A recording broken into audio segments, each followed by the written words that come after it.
보시기 바랍니다. 하나님 말씀 보시도록 하겠습니다. 사도행전 23장 1절부터 11절입니다. 신약 사도행전 23장 1절부터 11절 말씀입니다. 사도행전 23장 1절부터 11절 말씀입니다. 제가 가진 성경은 신약 228쪽, 229쪽에 걸쳐서 있습니다. 신약 사도행전 23장 1절부터 11절까지의 말씀 함께 보시겠습니다.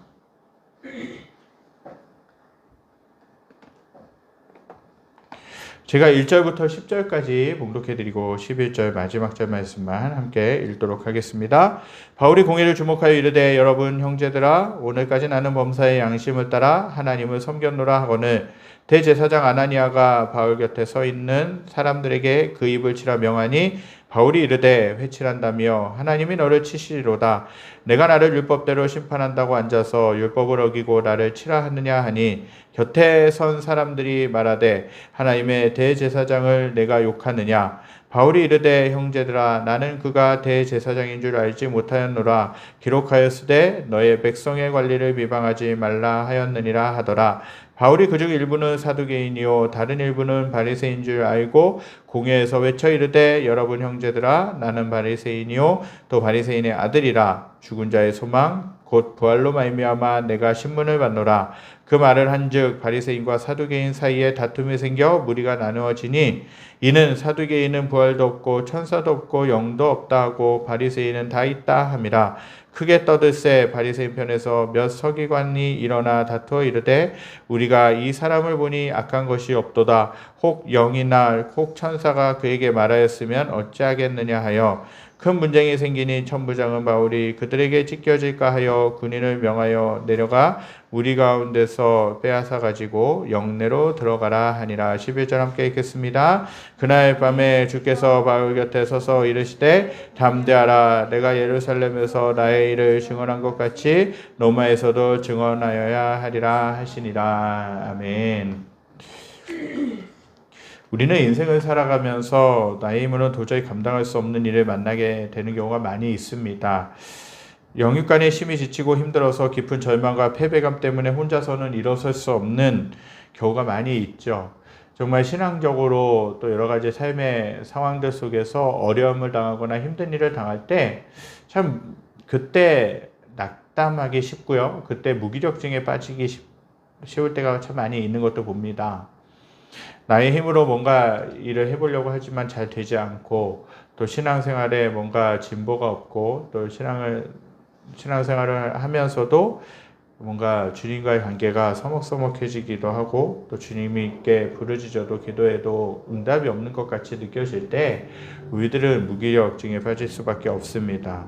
또 삶이 어려우면 더더욱 그 삶의 짐에 눌려서 낙담하기도 하고요, 절망하기도 하고요, 또 지치기도 하는 것이 우리들의 모습들입니다. 상처를 받고 억울하게 고난과 핍박을 받을 때는 원망도, 주님을 향한 원망도 하게 되죠. 이러한 감정이 심해지면 스스로 목숨을 끊게 되는 일들도 발생하게 됩니다. 이렇게 되면 신앙의 위기를 맞이하게 되기도 하죠. 오늘 읽은 말씀, 오늘 읽은 본문은 뭐냐? 사도 바울이 예루살렘에서 로마로 가는 과정의 중간 지점에 대한 기록이라는 사실입니다. 지난 주일에 로마로 가는 로마로 가는 그 배가 유라굴로라고 하는 광풍을 만나게 됐죠. 그래서 배가 파손되고 뒤집어질 지경이 되었어요. 그러나 사도 바울은 의연했다라는 것입니다. 왜 그렇습니까? 그에게는 복음을 전해야 된다라는 사명, 하나님으로부터 받은 사명이 굳건했기 때문에 오히려 그 배에 있는 사람들을 안심시켰다라는 거예요. 그리고 격려하고 위로하고 안심시켜서 그렇게 항해를 했다라는 것이죠. 항해의 과정 가운데 함께 했다라는 것이에요. 왜 그렇습니까? 그에게는 로마에서 하나님에 대한 복음을 전하라고 하신 사명이 있었기 때문에, 사도 바울에게 하나님이 주신 사명이 있었기 때문에 그들은 사도 바울은 낙심하지 않고 계속해서 이제 복음을 향해서 전진할 수 있었던 것이죠. 사도 바울의 모습을 여러분들이 보시게 되면요. 사도행전 전체 중간 이후에 가게 되면 사도 바울이 어떤 사람이었는가에 대해서 오게 됩니다. 사도 바울이 스데반이라고 하는 사람이 이제 복음을 전했을 때 그 말을 듣기 싫어하면서 오히려 그 무리들과 함께 돌로 쳐서 스데반이 죽게 되는 사건이 일어나게 되죠. 스데반이 순교를 하는 사건이 벌어지게 됩니다. 그러나 스데반이 돌에 맞아 죽으면서도 오히려 하늘 향해서 하나님이 맞아주시는, 그 스데반을 맞아주시는 그 장면의 환상을 보게 됩니다. 그러면서 거룩하게 이제 죽게 되는 것이죠. 순교를 하게 되는 것입니다. 그러면서 이제 스데반은 그 무리들의 죄를 용서해 달라고까지 하나님께 기도하게 되는 것을 보게 되죠. 점점 이제 시간이 지나면서 교회가 왕성해지고 또 제자들이 또 여러 사람들이 복음에 대해서 증언하게 되는 사실을 보게 됩니다. 그때의 중간쯤에 이제 사도 바울이 다메섹 도상으로 예수님을 믿는 사람들을 핍박하기 위해, 잡아 죽이기 위해서, 가두기 위해서 계속해서 열정적으로 가고 있었던 상황 가운데 다메섹 도상에서 누가 나타나시냐? 예수님이 빛 가운데서 나타나시게 되죠. 그 예수님을 만나게 된 후로 그의 모습은 180도로 360도로 달라지게 됩니다. 예수님을 만나기 전의 모습은 어떻습니까? 예수 믿는 사람들을 잡아 가두기 위해서 혈안이 되어 있었어요. 그것이 예수님을 잘 섬기는 것인 줄 알았어요. 그러나 예수님을 만나고 난 이후에 그 변화된 그의 삶을 보게 되면요, 이제는 예수님의 말씀에, 예수님께 사로잡혀서 어떻게 하면 복음을 전할 수 있을까? 어떻게 하면 로마에 가서, 이방 나라에 가서, 다른 지역에 가서 복음을 전할 수 있을까라는 그러한 생각으로 가득 차 있었던 사람이 누구냐? 사도 바울이었어요. 오늘도 사도 바울이 중간 지점에서, 예루살렘에서 로마로 가는 중간 지점에서 복음을 전했던 사건에 대한 기록입니다. 바울이 예루살렘에 도착해서도 고난을 겪습니다. 매맞음도 너무나도 많았고요. 체포를 당하기도 하고요. 모욕과 위협도 견디고 있습니다. 그것이 다 무엇으로부터 왔습니까? 복음을 전하다가 그 복음을 거부하는 사람들, 이 예수 믿는 사람들 핍박하는 그런 사람들에게 공격을 당하는 것이죠. 사도 바울이 이러한 상황들을 맞닥뜨리면서 가장 어렵고 깊은 좌절에 빠졌을 것이죠. 그랬을 때 주님이 이렇게 말씀하신 거예요. 그의 곁에 오셔서 담대하라고 하신 것이죠. 그러면서 위로하셨다라는 거예요. 그 담대하라고 하신 그 하나님의 말씀이 바울을 새롭게 했다라는 것입니다. 그리고 그 말씀이 바울로 하여금 위기를 탈출해서 새로운 소망과 확신을 갖게 했다라는 것이에요. 오늘 말씀해 보니까요, 1절부터 10절까지는요, 낮 시간에 바울이 당한 핍박과 수모를 잘 설명하고 있습니다. 그러나 11절에서 가장 고독하고 낭패와 실망을 당한 바울에게 주님이 친히 찾아오셔서 위로와 격려와 새로운 사명을 주신 것을 보게 됩니다.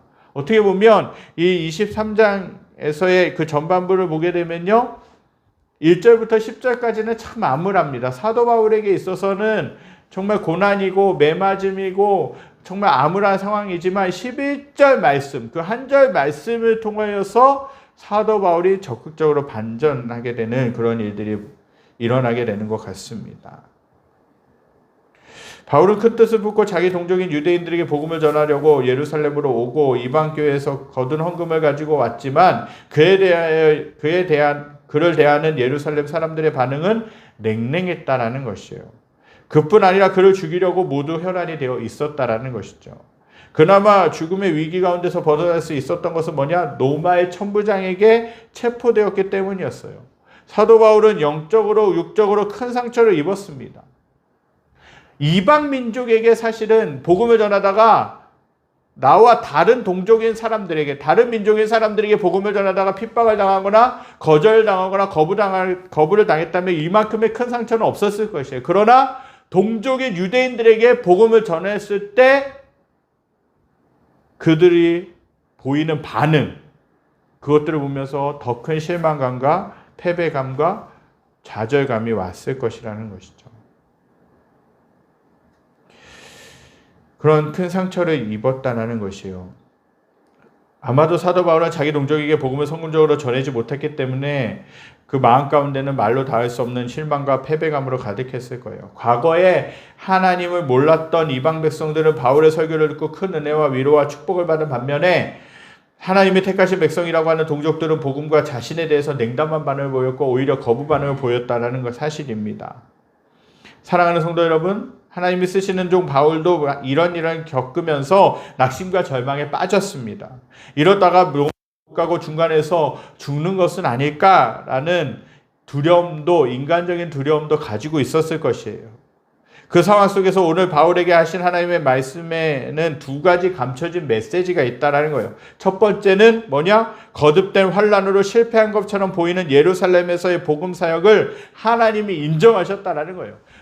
사람의 눈으로 보기에는 복음을 전하면서 그 상대방이 또 그 민족들이 잘 받아들이지 않고 오히려 자신에게 사도 바울에게 핍박을 가하고 공격을 가했을 때는 인간적인 눈으로 보게 되면요, 그 복음, 사도 바울이 복음을 전했던 그 사역들은 그 하나님의 일들은 실패한 것처럼 보일 수 있어요. 그러나 하나님은 그 과정을 보셨다라는 거예요.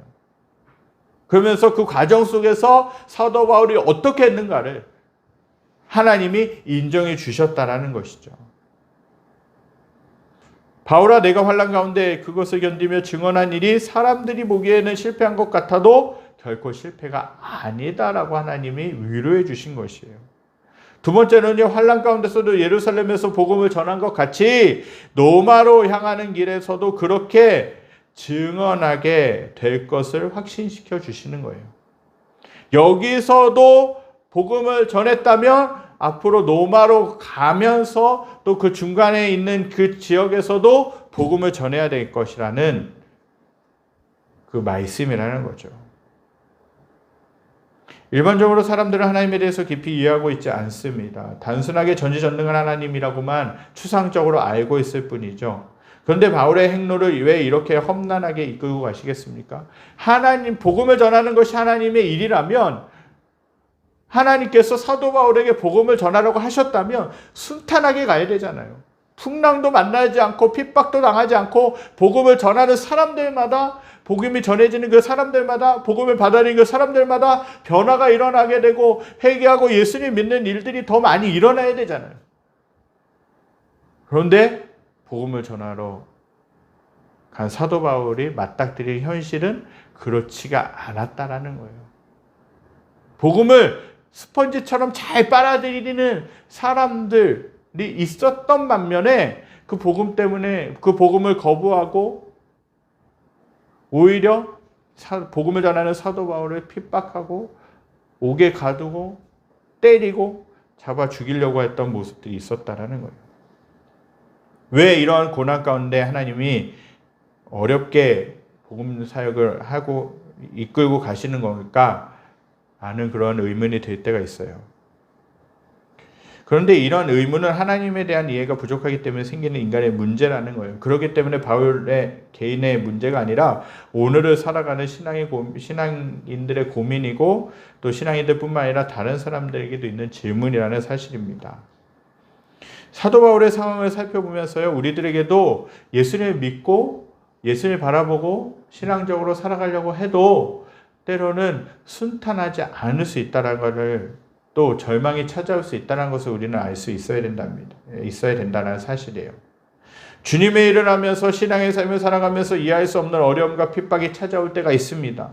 나름대로 주님 앞에서 신앙을 지키며 살아가는데 상황이 나아질 기미는 보이지 않고 점점 더 일이 잘 이루어지지 않고 꼬이는 것 같은 상황들을 맞닥뜨릴 때 우리는 낙심과 좌절을 경험할 때가 있죠. 아니, 지금 이 자리에서 함께 예배드리는 분들 중에 이러한 어려운 상황들을 겪고 계신 분들도 계실 수 있을 것입니다.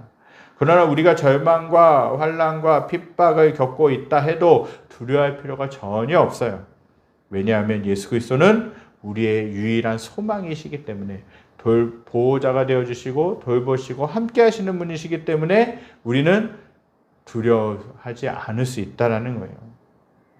그는 우는 자의 위로가 되시며 병든 자의 고침이 되시고 죽은 자의 부활이 되시는 주님이시기 때문에 저와 여러분들이 어려운 상황을 맞닥뜨렸다 할지라도 의연하게 나아갈 수 있는 것입니다. 사도 바울은 예루살렘 공회 앞에서 첫째로 자신은 양심을 따라 하나님을 섬겼다라고 선언했어요. 그리고 둘째로는 부활을 전하다가 신문을 받는다고 그렇게 이야기를 했어요. 그런데 바울이 첫 마디를 하자마자 대제사장은 바울 곁에 있는 사람들에게 그 입을 치라고 명했습니다. 대제사장이라는 사람도 바울이 전하는 복음을 들으면서 격한 감정을 가졌습니다. 그러니 다른 사람들의 감정은 어떠했는가를 짐작할 수 있는 사실이죠.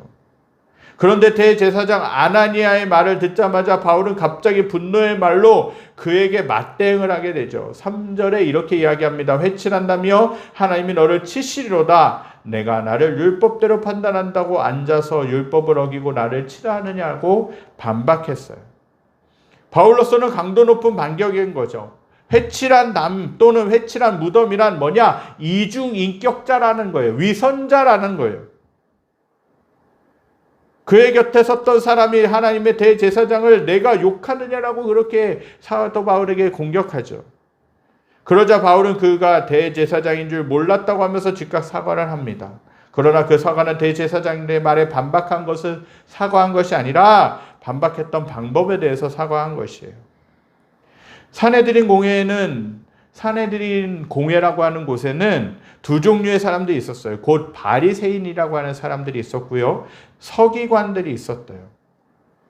그래서 바울은 6절 하반절에서 말하기를 여러분 형제들아 나는 바리새인이요 또 바리새인의 아들이라 죽은 자의 소망 곧 부활을 인하여 내가 신문을 받노라라고 그렇게 사도 바울이 이야기를 하죠. 결과적으로 이 말 때문에 바울을 핍박하고 고발하던 무리를 두 부류로 나뉘게 하는 그러한 발단이 되게 됩니다. 그러나 바울이 이 말을 한 것은 위기를 모면하는 태도이기보다는 자기가 전한 복음이 바로 부활의 복음이라는 사실을 공포하기 위함이었다라는 것이에요. 그러나 부활을 믿지 않는 사두개인의 입장과 부활을 믿는 바리새인 사이에 세기를 막은 것이 되었습니다. 지금까지 말씀드린 내용이 10절까지의 내용이에요. 그 후에 장면이 바뀌면서 그날 밤에 일어난 사건이 11절 한 절에 기록되어 있습니다. 함께 읽겠습니다. 그날 밤에 주께서 바울 곁에 서서 이르시되 담대하라. 내가 예루살렘에서 나의 일을 증언한 것 같이 로마에서도 증언하여야 하리라 하시니라. 바울은 자유의 몸이 아니었습니다. 그는 이미 감옥에 갇혀 있게 되었어요. 어쩌면 그 감옥 안에 있는 냉기와 어둠이 그를 더욱 힘들게 만들었을지도 모르겠습니다. 고요는 찾아왔으나 낮 시간에 시달린 일들로 인하여 머리가 아팠고 혼란스러웠을 것입니다. 순수한 복음의 열정을 가지고 자기 동족인 이스라엘 백성들을 단 한 명이라도 더 구하려고 예루살렘에 와서 복음을 전한 결과 환대와 환영과 대접이 아니라 냉대와 박해, 감옥에 갇히는 것이었다라는 것이죠. 이런 일을 겪으면서 얼마나 그는 외로웠겠습니까? 의와 진리가 통하지 않는 세상, 그리고 동족의 배신감과 예루살렘 전도의 실패감이 로마에게 복음을 전하려던 그의 희망마저 물거품이 되는 듯한 위기에 빠지게 되었습니다. 사도 바울이 주님의 은혜로 회심을 경험하고 복음 전도자로 살아가는 과정 가운데서 이 시기가 가장 절망적이고 위기의 시기였지 않았을까 생각을 하게 됩니다. 그러나 하나님은요, 사도 바울을 절망 가운데 빠져 있도록 내버려 두시지 않으셨습니다. 본문 11절은 그날 밤이라는 말을 유난히 강조하고 있습니다. 바로 그날 밤 외롭고 실패감에 사로잡혀 낙담 가운데 있는 바울에게 찬란한 태양빛이 비치듯이 주님은 바울 곁에서 그에게 말씀하셨어요. 바울 곁에 있는 주님의 임재가 있었다라는 것이죠. 주님은 바울의 처지를 그 누구보다도 잘 알고 계셨습니다. 주님은 바울이 회개하기 전에도 알고 계셨고 그의 전도 여행 중에서도 함께 하셨습니다. 물론 바울의 고난은 주님의 고난에 비교하면 아무것도 아니지만 바울이 디모데에게 복음과 함께 고난을 받으라고 할 정도로 그는 복음 때문에 숱한 고생과 고통과 매맞음과 감옥에 갇히는 일을 겪었습니다. 그러나 주님은 이 순간에 바울을 찾아오셔서 위로하셨어요. 주님 바울에게 찾아오셔서 담대하라고 말씀하셨어요. 사랑하는 성도 여러분, 담대하라고 하신 그 주님의 음성은 깊은 절망에 빠진 바울을 붙들어 올리는 주님의 강한 음성이었습니다. 바울은 예루살렘에서의 복음 사역이 실패한 것은 아닌가라는 절망이 그를 누르고 있었을 것이에요. 그러나 주님은 예루살렘에서 바울이 복음을 전한 것을 하나님이 인정하셨다라는 사실입니다. 바울아, 내가 환난 가운데서 그것을 견디며 증언한 일들이 사람이 보기에는 실패한 것 같아도 결코 실패한 것이 아니다. 사람은 겉으로 나타나는 열매만 보고 현상만 보지만, 결과론적인 것만 보지만 주님은 더 깊은 내면을 보고 계신다는 거예요. 그리고 로마에서도 그 복음을 증거해야 한다라고 사도 바울에게 명령하셨습니다. 그러므로 사도 바울의 로마 전도는 자기 뜻이라기보다 주님의 뜻이었다라는 것입니다. 우리도 주님의 일을 하는 중에, 또 신앙생활을 하는 중에 신앙을 가지고 세상을 정말 거룩하게 경건하게 살려고 하는 그런 삶의 과정들 속에서 실패와 좌절감과 고통과 아픔을 당할 때가 있어요. 그리고 내 판단으로는 완전히 끝났다라고 좌절해버릴 때도 있습니다.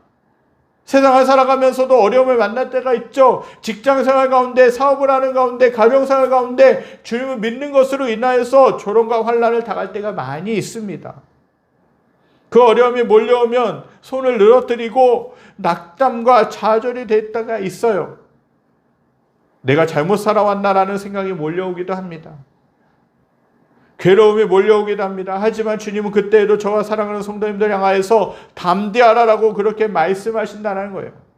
하나님은 아브라함에게서도 담대하라고 말씀하셨고, 이삭, 야곱, 모세, 기드온, 베드로에게도 결정적인 시기에 나타나셔서 담대하라, 두려워하지 말라, 낙심하지 말라, 의지하라, 바라보라, 나를 바라보라, 놀라지 말라, 힘있게 붙들어라 라고 하나님은 위로하셨다는 거예요. 여러 가지 방법으로 하나님을 위로하셨다라는 사실입니다.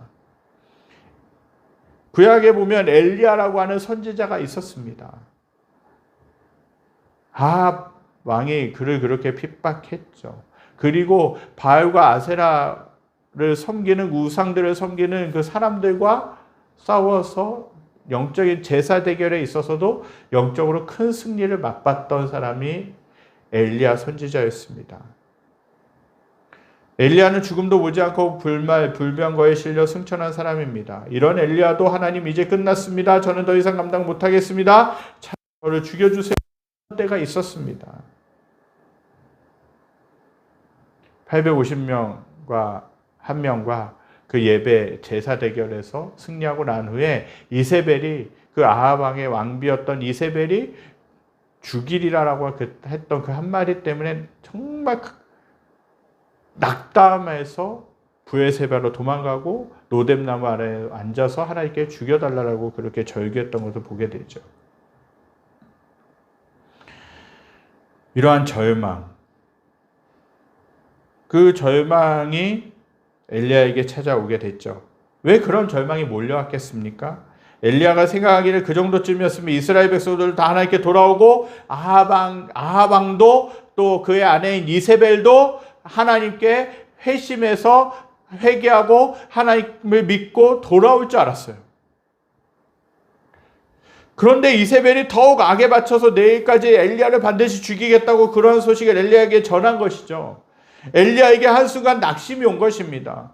자기가 생각했던 그림대로 나타나지가 않은 것이에요. 그런 상황과 반대되는 상황이 벌어졌기 때문에 엘리야는 어쩌면 낙담했을 것입니다. 조금 전까지만 해도 능력을 행했던 엘리야가 낙담하고 광야로 도망가서 하나님께 죽여달라고 그렇게 절규하면서 하나님께 기도하는 것이죠. 하나님은 낙심했던 엘리야에게 천사를 보내셔서 그를 회복시키십니다.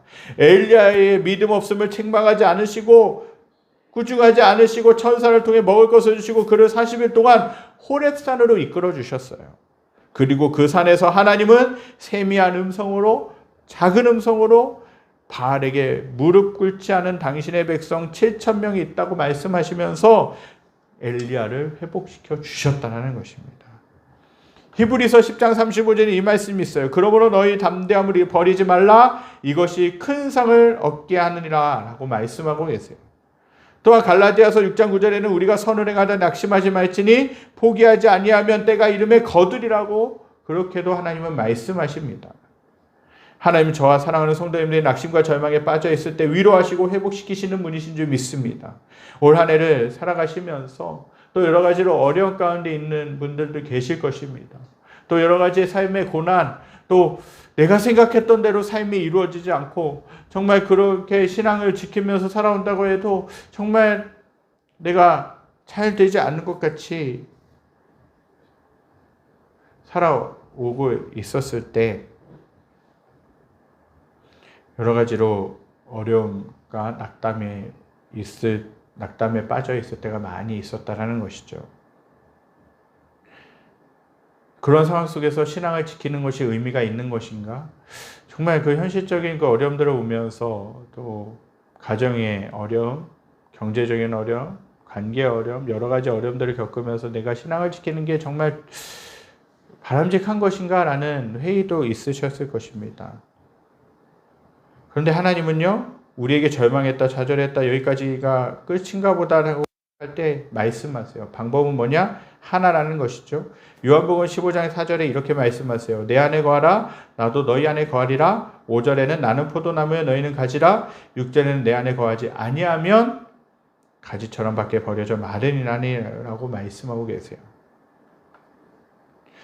사랑하는 성도 여러분, 오늘 이 시간에 예수님께서 저와 여러분들로 하여금 끝까지 믿음으로 살 수 있게 만드십니다. 삶의 무게로 인하여서 지치셨습니까? 여러 가지 문제들, 해결해야 되는 문제들이 너무나도 많아서 힘들고 어렵고 좌절이 되십니까? 정말 그런 상황들 속에서 내가 신앙을 지키는 것이 정말 과연 옳은 일인가라는 혼란과 어려움들이 있으십니까? 그러나 하나님은 저와 여러분들과 함께하고 계십니다. 그러면서 담대하라고 말씀하세요.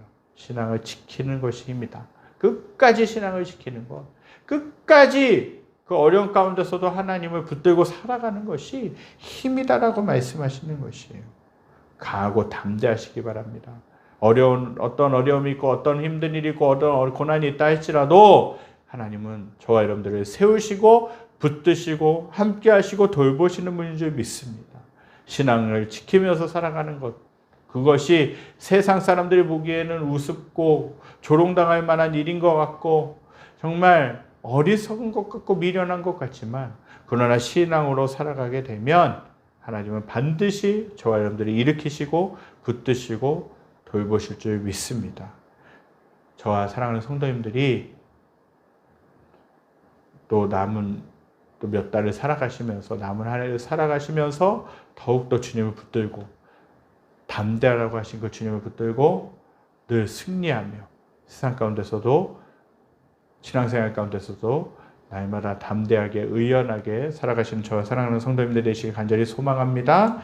이 시간 말씀을 기억하며 찬양드리기 원합니다. 주가 보이신 생명에게 찬양드리며 나갑니다. 주님이 보이신 길이 생명의 길입니다. 주님이 보이신 길이 때로는 그 길을 걸어가는 것이 좁은 길일 수 있어요. 예수님이 말씀하셨어요. 넓은 길로 가지 말고 좁은 길로 가라고 말씀하셨어요. 그 길은 좁고 협착하지만 그 길 끝에는 구원이 있다라는 거예요.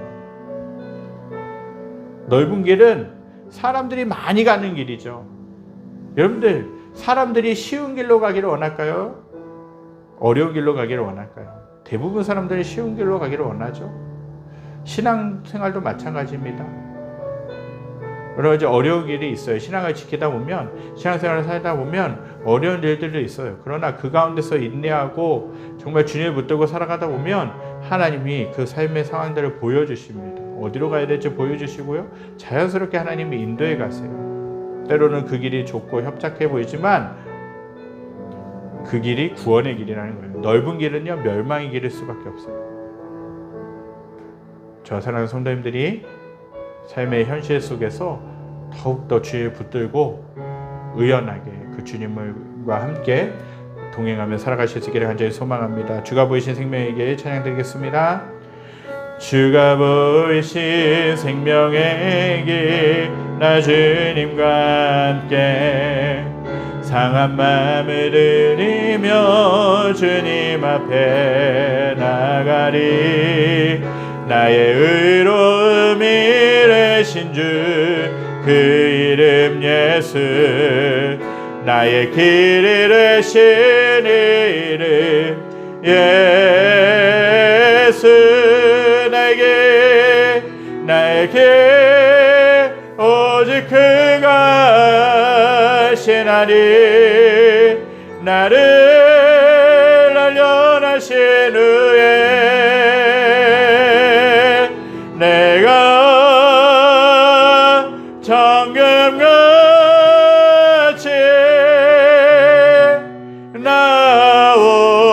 나오리라 주가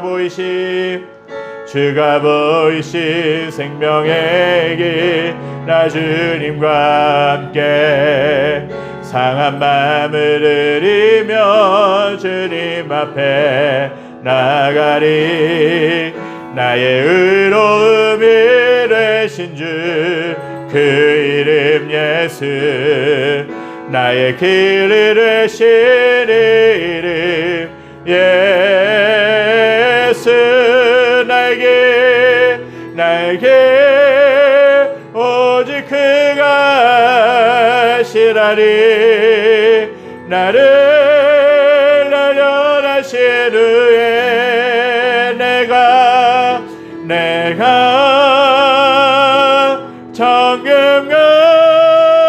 정금같이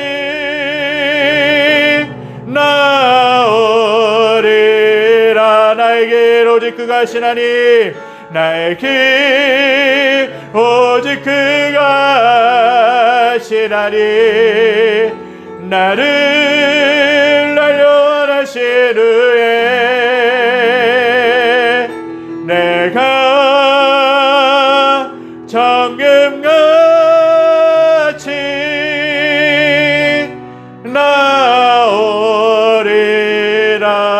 나오리라. 사도 바울은 하나님의 복음을 전하면서 여러 가지 어려움들을 겪었습니다. 참 어떤 때는 하나님이 이해되지 않을 때가 있죠. 복음을 전하는 그 일, 하나님의 일을 하는 그 일에 있어서 정말 하나님의 일을 하게 되면 하나님이 평안하게 이끌어 주셔야 되잖아요. 그런데 사도 바울의 그 복음을 전하는 그런 상황 속에서 어려움들과 매맞음과 핍박이 있었다는 것이에요. 여러 가지 사도 바울은 낙심도 있었을 것입니다. 그러나 하나님은 오늘 말씀에서는 말씀하시죠. 담대하라고 말씀하신 거예요. 여기서 복음을 전했던 것 같이 로마에서도 복음을 전해야 된다. 내가 보기에는 내가 하는 일들이 또 신앙을 지키는 것이 정말 실패인 것 같고 사람들이 인정해주지 않는 것 같고 어려운 것 같고 더 힘든 것 같이 보이지만 하나님은 저와 여러분들이 신앙을 지키는 것, 삶의 그런 현장 가운데서도 하나님의 뜻대로 살아가고자 하는 그 모습들을 보시면서 기뻐하신다는 것입니다. 내가 때로는 넘어지고 때로는 실패하고 때로는 절망했다 할지라도 하나님은 내가 신앙을 지키려고 하는 그 1%, 5%의 그런 삶의 헌신들을 보시면서도 하나님은 기뻐하신다는 것이죠. 담대하라 말씀하십니다. 여러분들 어떤 상황 가운데 있으십니까? 내 삶이 너무나도 어려워서 신앙을 포기하고 싶으셨을 때가 많이 있지 않으셨습니까? 내가 경제적인 상황들을 보게 되면, 삶의 현실을 보게 되면, 일하는 일터에서 상황들을 보게 되면 어려움들이 많이 있는 것이 현실이죠. 그러나 하나님은 그 가운데서도 신앙을 놓지 않고 하나님과 함께 동행하며 그 주님을 붙들기를 원하시는 줄 믿습니다. 하나님은 그런 삶의 현장 가운데서도 하나님은 담대하라고 두려워하지 말라라고 말씀하시는 분인 줄 믿습니다. 내가 너와 함께 할 것이다 말씀하시는 분인 줄 믿습니다. 나의 의로운 오른손이 너를 붙들려고 말씀하시는 분인 줄 믿습니다. 삶의 현장 가운데서도 또 여러 가지 어려움과 낙담 가운데서도 하나님을 향한 믿음을 가지고 또 하나님이 주신 음성을 가지고 다시 한 번 더 일어나실 수 있는 저와 사랑하는 성도님들 되시길 간절히 소망합니다. 기도하겠습니다. 하나님, 저희들의 삶 가운데서 낙담과 절망과 좌절과 여러 가지 어려움들이 있는 것을 보게 됩니다.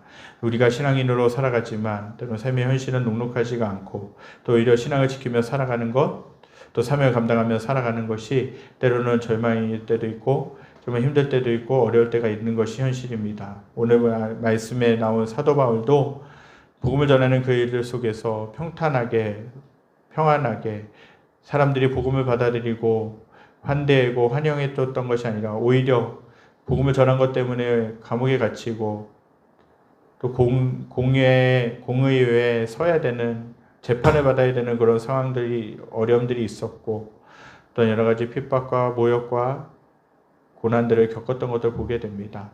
그러나 사도 바울이 낙담하고 있었을 그때에 감옥에서 담대하라고 하신 그 하나님의 말씀, 그 하나님의 음성이 사도 바울을 다시금 일으켰고 사도 바울에게 다시금 복음을 전하는 사명을 감당하게 했던 것들을 보게 됩니다. 우리 사랑하는 성도님들, 저희들의 삶 가운데서 여러 가지 어려움들이 있고 신앙을 지키며 살아가는 그런 현실 속에서 더욱더 담대하게 복음을 전하며 담대하게 신앙을 지키며 살아가기에 부족함이 없게 하여 주시옵소서. 삶의 어려운 현실 속에서도 낙담하지 아니하고 절망하지 아니하고 하나님을 붙들고 승리하며 살게 하여 주시고 하나님의 위로, 하나님의 함께하심, 하나님의 격려를 늘 경험하며 살아가는 저희들의 삶이 될 수 있도록 인도하여 주시옵소서. 여호와는 내게 복을 주시고 너를 지키시기를 원하며 여호와는 그 얼굴을 내게 비추사 은혜 베푸시기를 원하며 여호와는 그 얼굴을 내게로 향하여 드사 평강 주시기를 원하노라.